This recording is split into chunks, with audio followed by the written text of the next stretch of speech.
옛말에 타산지석이란 말이 있죠. 다른 산의 돌도 자신의 옥을 다듬는데 쓸 수 있다는 뜻입니다. 다시 말해 다른 사람의 잘못이나 실수, 실패에서도 우리는 귀중한 교훈을 얻을 수 있다는 말입니다. 이 원리는 우리의 신앙생활에도 적용될 수 있습니다. 우리가 성경을 읽다 보면 다양한 사람들의 실수와 죄, 또 실패 이야기를 접하게 됩니다. 그 대표적인 예가 바로 출애굽 후 광야에서 40년간 방황하던 이스라엘 백성입니다. 그들은 끊임없이 하나님께 불순종하고 범죄했습니다. 어떤 사람들은 이 이야기를 읽고 화를 냅니다. 어떻게 사람들이 이럴 수가 있느냐는 겁니다. 금방 하나님이 용서해 주셨는데 금세 그것을 또 까먹고 또 죄를 범하고. 이스라엘 역사가 꼭 그래요. 그죠? 그래서 이건 정말 이런 일은 있을 수 없다 라고 말을 합니다. 그러나 우리는 그들의 잘못을 보면서 그들을 비난하고 판단하기보다, 또 우리가 분노로 반응하기보다 교훈을 얻어야 합니다. 이 말씀은 나에게 어떤 교훈을 주는가? 혹시라도 저들과 같은 잘못된 태도를 가지고 있지는 않은가 하고 질문해야 합니다. 이런 반성은 하나님의 은혜를 참으로 받은 자의 태도입니다. 지금까지 우리는 하나님께서 죄에 대해서 진노하시고 심판을 하시는데 모든 사람들의 죄에 대해서 공의롭게 차별 없이 진리대로, 그리고 그들이 행한 대로 심판하시고, 율법이 있는 사람에게는 율법에 따라 심판하시고 율법이 없는 사람에게는 그들의 양심에 따라 심판하신다는 말씀을 살펴보았습니다. 그럼 여기 율법이 있는 사람은 누구입니까? 바로 유대인들이죠. 우리가 아는 것처럼 오늘 본문을 기록한 사도 바울은 정통 유대인이었습니다.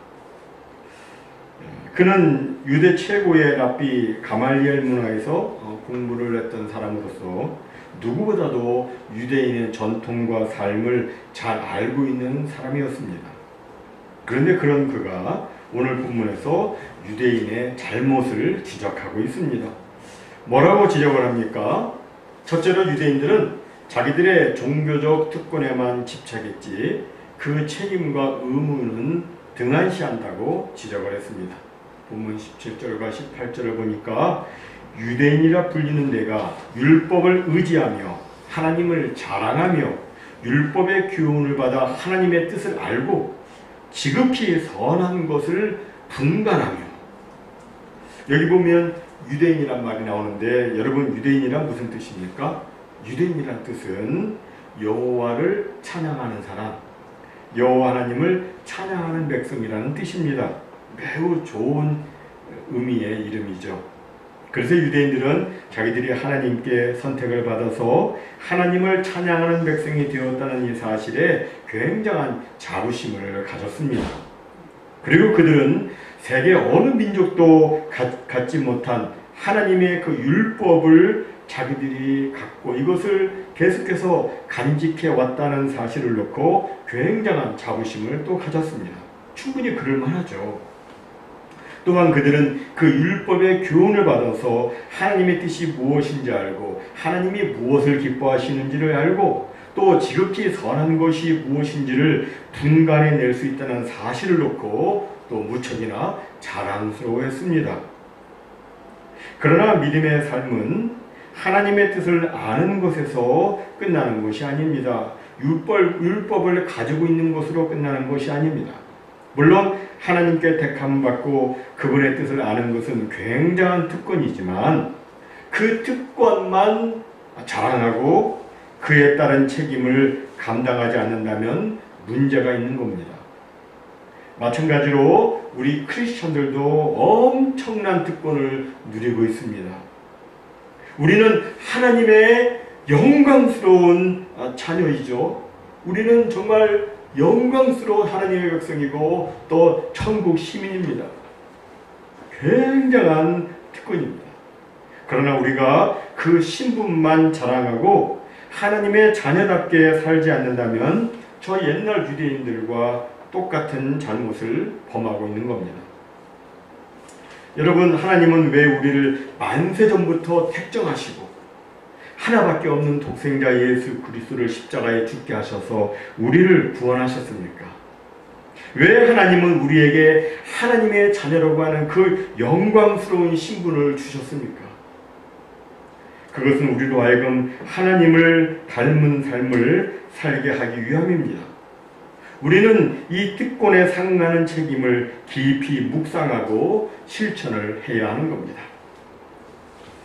하나님의 자녀이니까 우리는 하나님의 자녀답게 살아야 됩니다. 다음 두 번째로 사도 바울은 유대인들이 다른 사람을 가르치는 일에는 열중하면서도 자기 자신을 가르치는 일에는 실패했다고 지적을 합니다. 오늘 본문 19절과 20절에 있는 대로 유대인들은 자기들에게 율법에 대한 지식이 있기 때문에 자기들은 다른 사람을 가르칠 수 있다고 생각을 했습니다. 그리고 실제로 유대인들은 율법에 대한 풍부한 지식과 해석과 그리고 잘 짜여진 교리 문답과 그리고 계속해서 내려오는 그 조상들로부터 계속해서 내려오는 그 구전 전통을 가지고 다른 사람들을 가르쳤습니다. 우리가 알지 못하는 그 구약의 그 아주 디테일한 내용들을 유대인들은 그걸 알고 있어요. 그래서 대화를 하다 보면 배우는 게 정말로 많습니다.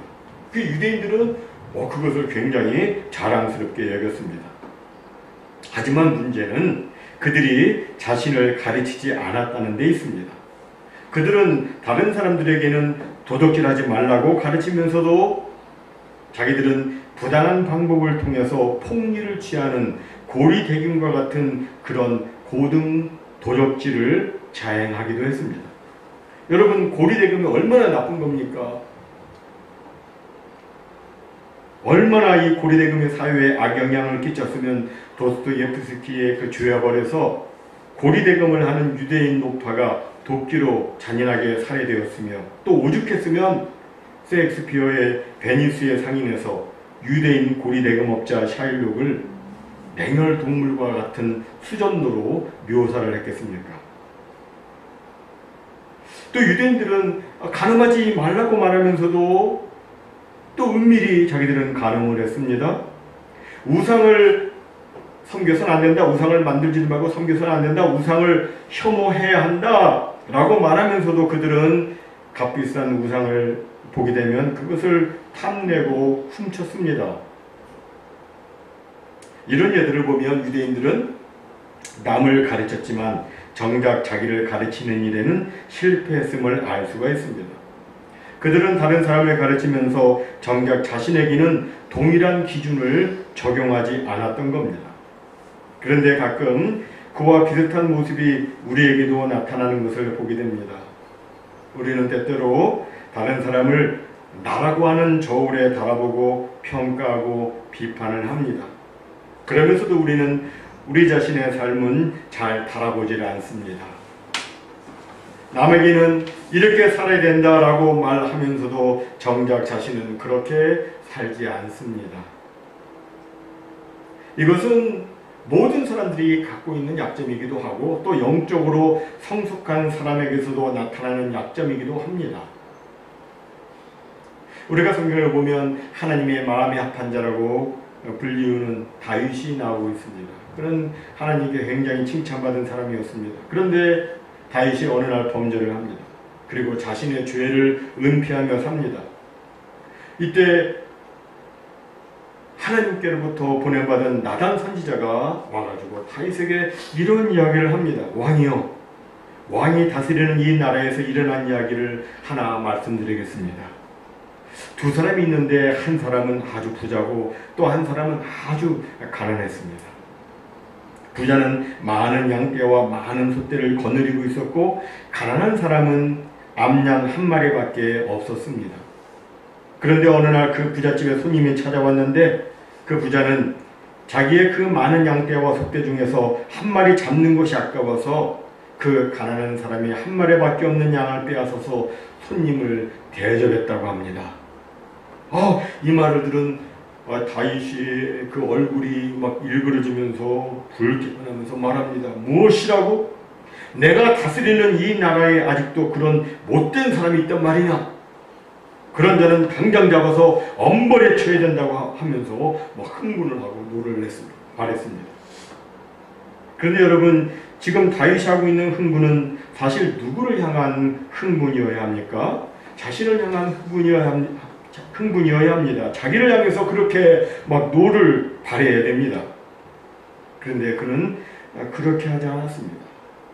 나중에 나단 선지자가 당신이 바로 그 사람이라고 하는 이 직설적인 지적을 듣고 그제서야 다윗이 깨닫고 하나님 앞에 회개를 했습니다.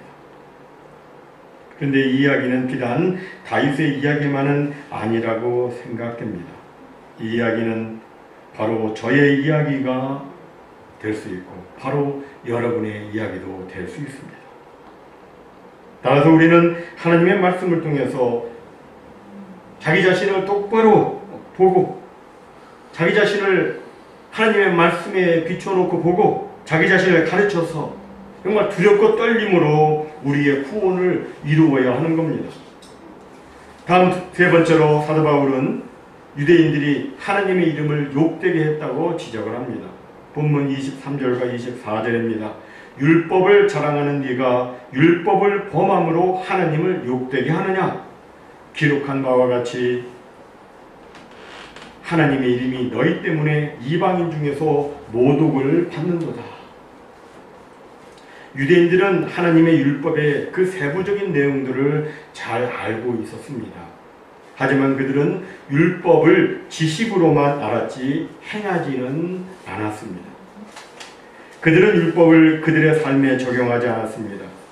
하나님께서 율법, 이 말씀을 주신 이유는 단지 지식을 위해서가 아니라 삶에 적용하고 변화하도록 하기 위해서입니다. 다른 사람에게 적용해가지고 다른 사람을 가르치기 전에 자신에게 적용해서 자신이 올바른 신앙생활을 해나가도록 하기 위해서 하나님께서 율법을 주신 겁니다. 그러나 유대인들은 하나님의 율법을 자신의 인격과 삶에 적용시키려 하지 않았습니다. 하나님은 너에게 적용해서 지키라고 주셨는데 그들은 그렇게 하지 않았습니다. 이것은 그 율법을 주신 하나님을 우습게 여기는 태도인 것이고 또 하나님을 욕되게 하는 행위인 겁니다. 우리도 하나님의 말씀을 나 자신의 삶에 적용하지 않으면 이건 하나님을 욕되게 하는 겁니다. 이건 하나님을 모독하는 겁니다. 성경을 많이 읽었다고 자랑만 하고 삶에 아무런 변화가 없다면 성경은 단지 자랑거리일 뿐 변화의 도구가 아닌 겁니다.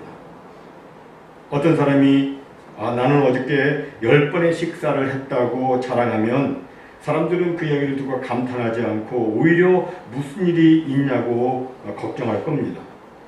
마찬가지로 난 지금까지 성경을 10번 읽었어요 라고 자랑하는데 삶에 아무런 변화가 없다면 그 삶 속에 아름다운 변화의 그 모습이 없다면 숫자만 채우려고 성경 읽는 거냐며 뭐라고 할 겁니다. 우리가 음식을 먹는 이유는 먹고 힘을 얻어서 목적 있게 살기 위해서입니다. 마찬가지로 성경을 읽는 것도 지식을 쌓기 위해서가 아니라 또 숫자를 채우기 위해서가 아니라 하나님의 말씀을 내게 주신 말씀으로 받아들이고 삶에 적용하기 위해서 읽는 겁니다. 그렇지 않다면 분명 이방인들은 우리들한테 이렇게 말할 겁니다. 당신들 참 기독교인들을 보면 정말 좀 이상하다. 성경 그렇게 많이 읽었다고 그러고 또 말은 항상 다른 말을 하는데 당신들이 행하는 것은 정말 그렇지 못한 것이 정말 이상하다. 어떻게 하나님을 믿는다고 하는 사람들이 말과 행동이 그렇게 다르단 말이냐 하면서 하나님을 모독할 겁니다. 당신들이 믿는 하나님은 고작 그 정도의 수준을 요구하는 그런 존재밖에 안 되는 것이냐? 라고 말할 겁니다. 사랑하는 성도 여러분, 우리의 삶은 하나님의 이름을 영어롭게 하는 데 쓰임받아야 되지 하나님의 이름이 수치와 모독을 받는데 그렇게 쓰임받아서는 안 됩니다. 그러므로 저는 하나님의 말씀을 전하는 목회자로서 여러분께 조심스러운 마음을 가지고 그리고 사랑하는 마음을 가지고 묻습니다. 여러분에게와 저 자신에게 묻습니다. 사랑하는 성도 여러분, 여러분의 삶은 하나님의 말씀에 순종함으로 하나님의 영광을 드러내고 있습니까? 아니면 그리스도의 영광과 아무 관련 없는 삶을 살고 있습니까?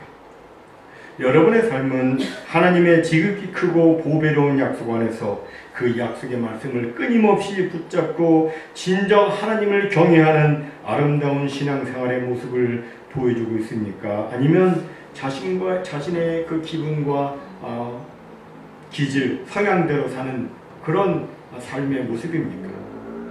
여러분의 삶은 그리스도의 풍성함과 하나님의 자녀로서의 영광을 드러내는 삶입니까? 아니면 영적으로 궁핍한 거지처럼 보이는 삶입니까? 여러분, 세상은 우리를 보고 있습니다. 우리가 진실되게 하나님의 영광스러운 복음을 받은 자로서 그 복음에 따르는 삶을 제대로 살고 있는지 그렇지 않은지를 우리를 지켜보고 있습니다. 우리가 진정 복음에 순종해서 살면 우리의 말이 달라지죠. 우리의 행동이 달라집니다. 우리의 눈빛이 달라집니다. 우리의 표정이 달라집니다. 우리가 그리스도의 하나님의 말씀에 하나씩 순종해 나가다 보면 우리는 점점 더 그리스도를 닮아가게 됩니다. 그러나 우리가 복음에 불순종하면 우리의 삶으로 인해서 그 불순종한 삶으로 인해서 하나님의 이름의 모독을 받고 누군가는 복음을 접할 기회를 잃게 될 수도 있습니다.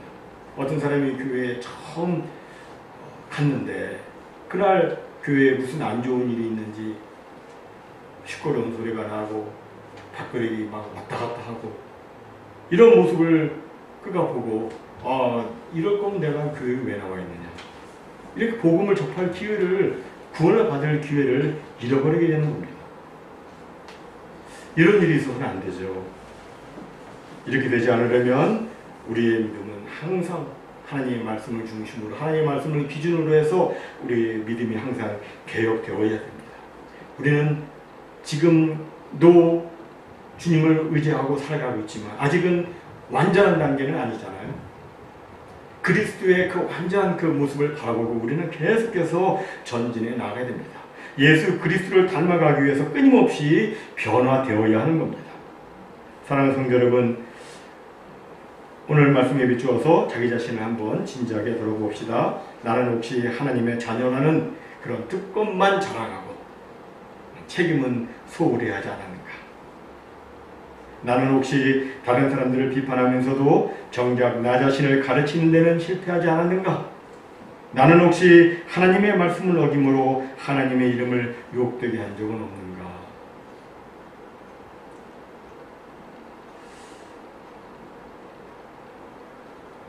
이제 우리의 마음과 동기를 감찰하시는 성령님 앞에서 자신을 돌아보며 제가 저 자신을 봐도 부끄러울 때가 너무나도 많음을 고백하지 않을 수가 없습니다.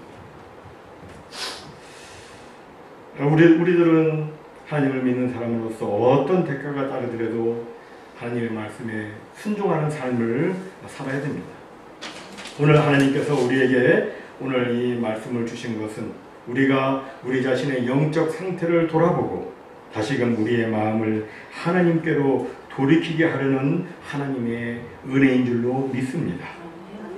모쪼록 성령님의 은혜로 말미암아 하나님의 자녀로서의 특권과 책임을 잘 감당하는 우리 모두가 되기를 바랍니다.